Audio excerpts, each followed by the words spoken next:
పదార్థాలను వేరుపరచటం. కర్పూర వృక్షం సినమోమం క్యాంఫోరా చెట్టు బెరడు స్వేదనం చేయడం ద్వారా కర్పూరాన్ని తయారు చేస్తారు. చాలా ఇంపార్టెంట్ బిట్ అండి. కర్పూర వృక్షం యొక్క సైంటిఫిక్ నేమ్ ఇది సినమోమం క్యాంఫోరా. ఈ చెట్టు బెరడును డిస్టిలేషన్ చేయడం ద్వారా కర్పూరాన్ని తయారు చేస్తారు. ఉప్పు, పటిక వంటి స్ఫటికాల్లో నీరు ఉంటుంది. వీటిని స్ఫటిక జలం అంటారు. కాంక్రీట్ అంటే ఇసుక, కంకర, సిమెంటులను తగిన పాళ్లలో కలిపినటువంటి మిశ్రమం. నిర్మాణాలలో ఇనుప వల లోపల దీన్ని వేసి కన్స్ట్రక్షన్స్ చేస్తారన్నట్టు. ధాన్యం నుండి ఊకను వేరు చేయడానికి తూర్పారబట్టడం, దీన్ని ఇంగ్లీష్లో విన్నోవింగ్ అంటారు. ఈ ప్రక్రియను ఉపయోగిస్తారు. నీటిలో కరగని పదార్థాలు వేరు చేయడానికి తేర్చడం అనే పద్ధతిని ఉపయోగిస్తారు. టీ ఆకుల నుండి టీ డికాక్షన్ వేరు చేయడానికి సిబ్బి గంటెను వాడతారు. జోర్డాన్ దేశంలో ఉన్న మృత సముద్రంలో నీటి మీద మనం సులభంగా తేలియాడవచ్చు. అంటే ఆ నీటికి సాంద్రత ఎక్కువగా ఉంటుంది, డెన్సిటీ ఎక్కువ అన్నట్టు. ఓకేనా. So density D=m/v. డెన్సిటీ మాస్/వాల్యూమ్ ఎక్కువ అన్నమాట. ఏది మృత సముద్రంలో ఉన్న నీటికి. మృత సముద్రం ఉన్న ఈ సముద్రం ఇది ఉప్పు నీటి సరస్సు. రైతులు జల్లెడలను ఉపయోగించి పెద్ద ధాన్యం గింజలను, చిన్న ధాన్యం గింజలను వేరు చేస్తారు. అప్పుడు పెద్ద ధాన్యం గింజలను విత్తనాలుగా అధిక రేటుకు విక్రయించడం చేస్తారు. వడపోత కాగితం అనేది కాగితంతో తయారైన జల్లెడ వంటి ఒక సబ్స్టాన్స్ అన్నట్టు. ఫిల్టర్ పేపర్ అంటారు దీన్ని ఇంగ్లీష్లో. దీనిలో చాలా సూక్ష్మమైన రంధ్రాలు ఉంటాయి. దీన్ని ఉపయోగించి చాలా సన్నని కణాలను వడపోయవచ్చు ఫిల్టర్ పేపర్ను ఉపయోగించి. తక్కువ సంఖ్యలో మొక్కలకు తెగుళ్ళు సోకినప్పుడు చేతితో ఏరివేయడం ద్వారా తెగుళ్లను నివారించడం ఒక మంచి పద్ధతి. ఉప్పు నీటి నుండి ఉప్పును పొందడానికి సాధారణంగా సూర్యరశ్మి వల్ల బాష్పీభవనం చేయిస్తారు. దీన్నే ఇగరటం అంటారు. సముద్రపు నీటిని వెడల్పైన మడుల లోపల నింపుతారు. గాలికి, సూర్యరశ్మికి మడుల్లో నీరు బాష్పీభవనం చెంది ఉప్పు మడుల లోపల మిగిలిపోతుంది.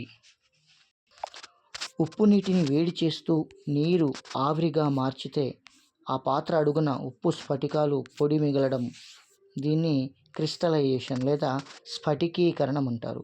ఉప్పు నీటిని హీట్ చేస్తే అక్కడ ఉప్పు మాత్రం స్ఫటికాలుగా మిగిలిపోతుంది. ఈ ప్రాసెస్ని క్రిస్టలైజేషన్ అంటారు.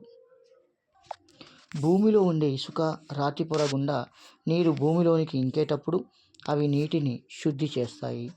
ఏదైనా పదార్థం నేరుగా ఘనరూపం నుండి వాయురూపంలోకి లేదా వాయురూపం నుండి ఘనరూపంలోకి మారే ప్రక్రియను ఉత్పతనం లేదా సబ్లిమేషన్ అంటారు. కర్పూరం, ఉప్పు మిశ్రమాన్ని వేరు చేయడానికి ఈ ఉత్పతనం అనే పద్ధతిని వాడతారు. చాక్పీసులో రంగులు వేరు చేయుటకు క్రోమాటోగ్రఫీ అనే ఒక పద్ధతిని ఉపయోగిస్తారు. ఒరిస్సాలోని చిలుక సరస్సు మన దేశంలో ఉన్న అతిపెద్ద ఉప్పు నీటి సరస్సు. మనం ఎక్కువ కాలం స్వేదన జలాన్ని తాగితే జీవక్రియలు మందగిస్తాయి. ఎందుకంటే కారణం వీటి లోపల లవణాలు లోపించడం. లవణాలు లేనటువంటి జలాన్ని స్వేదన జలం అంటారు. ఇంగ్లీష్లో దీన్ని డిస్టిల్డ్ వాటర్ అంటారు. ఘన స్థితిలో ఉన్న కార్బన్ డైఆక్సైడ్ని డ్రై ఐస్ అంటారు.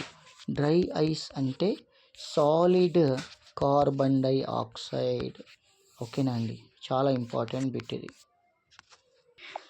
దారాల నుంచి దుస్తుల దాకా అనే లెసన్లో ముఖ్యమైన పాయింట్స్ చూద్దాం. వస్త్ర పరిశ్రమలో కర్బన దారాలు సరికొత్త ఆవిష్కరణ. పుస్తకాలను బైండింగ్ చేయడానికి క్యాలికో అనే గుడ్డను ఉపయోగిస్తారు. పట్టు పురుగుల నుండి పట్టు తీసినట్టుగా సాలెపురుగుల నుండి కూడా పట్టు తీయడానికి శాస్త్రవేత్తలు కృషి చేస్తున్నారు. పాలిస్టర్ గుడ్డ కన్నా నూలు గుడ్డ మందంగా ఉంటుంది. నూలు గుడ్డలు ముతకగా బరువుగా ఉంటాయి. ఉతికిన తర్వాత నూలు గుడ్డలు కుంచుకుపోతాయి. పట్టుబట్టలు నునుపుగా ఉంటాయి. ఉన్ని బట్టలు గరుకుగా బరువుగా ఉంటాయి. పట్టుబట్టలు నునుపుగా ఉంటాయి. బట్టల నేతలో వాడే దారాలు 2 వరుసలుగా ఉంటాయి. నిలువు వరుస దారాలను పడుగు అంటారు. అడ్డు వరుస దారాలను పేక అంటారు. పడుగు, పేక దారాలతో వస్త్రాన్ని తయారు చేయడాన్ని నేత నేయడం అంటారు. చాలా ఇంపార్టెంట్. ప్రతి గుడ్డ దారంతోనే తయారవుతుంది. మొక్కలు, జంతువుల నుండి తయారు చేసే దారాలను న్యాచురల్ ఫైబర్స్ లేదా సహజ దారాలు అంటారు. పత్తి, ఉన్ని, పట్టు వంటివి. రసాయన పదార్థాలతో చేసే దారాలను కృత్రిమ దారాలు లేదా ఆర్టిఫిషియల్ ఫైబర్స్ అంటారు. టెరిలిన్, పాలిస్టర్, నైలాన్, అక్రిలిక్ ఇలాంటివి. ప్రపంచంలో అధికంగా ఉన్ని తయారీకి గొర్రెల ఉన్నిని వాడతారు. పత్తి సాధారణంగా నల్లరేగడి మట్టిలో పండుతుంది. మన రాష్ట్రంలో ఆదిలాబాద్, నల్గొండ జిల్లాల్లో పత్తి చాలా అధికంగా పండుతుంది. 1823 సంవత్సరంలో చార్లెస్ మెకింతోష్ అనే శాస్త్రవేత్త వర్షానికి తడవని బట్టలను తయారు చేశాడు. పత్తి గింజల నుండి దారాలను తీయటాన్ని గిన్నింగ్ అంటారు. తకిలీతో నూలు దారాలు వడుకుతారు. వాల్డో ఎల్ సీమాన్ అనే శాస్త్రవేత్త ఫ్లెక్సీ తయారీలో వాడే పాలీవినైల్ క్లోరైడ్ను కనుగొన్నాడు. సైంటిస్ట్ పేరు బాగా గుర్తుంచుకోవాలి. Waldo L Seeman. దూది పీచును వాడి దారాలు వడకడాన్ని స్పిన్నింగ్ అంటారు. గోనె సంచీలను జనపనారతో తయారు చేస్తారు. గోనె సంచులు ఎక్కువ బరువును మోస్తాయి. జనపనారను బంగారు దారం, దీన్ని ఇంగ్లీష్లో గోల్డెన్ ఫైబర్ అంటారు. ఓకేనా. విద్యుత్ సహాయంతో నడిచే మగ్గాలని పవర్ లూమ్స్ లేదా మరమగ్గాలు అంటారు. చేతితో నేసే మగ్గాలను చేనేత మగ్గాలు అంటారు. పాలిస్టర్ దారాలను పెట్రోలియంతో తయారు చేస్తారు. కర్రగుజ్జుకు రసాయనాలు కలిపి రేయాన్ దారాలను తయారు చేస్తారు. ఒక పత్తికాయ నుండి దాదాపు 500 మీటర్ల పొడవైన దారాన్ని తీయవచ్చు. గోనె సంచుల తయారీలో స్టెప్స్ చూసుకుంటే, పూతకు వచ్చిన జనుము కాండం ఎన్నుకుంటారు. వాటిని కోసి నీటిలో నానబెడతారు. దీనివల్ల బెరడు చీకిపోతుంది నీళ్లు బాగా పీల్చుకొని. దీన్ని వేరు చేసి కడిగి శుభ్రం చేస్తారు. ఈ దారాలతో గోనె సంచులు తయారు చేస్తారు. డాక్టర్ మియోషి ఒకటోమో ఈతని 1970లో మొట్టమొదటి మైక్రో ఫైబర్, మొదటి సూక్ష్మ దారాన్ని తయారు చేశాడు.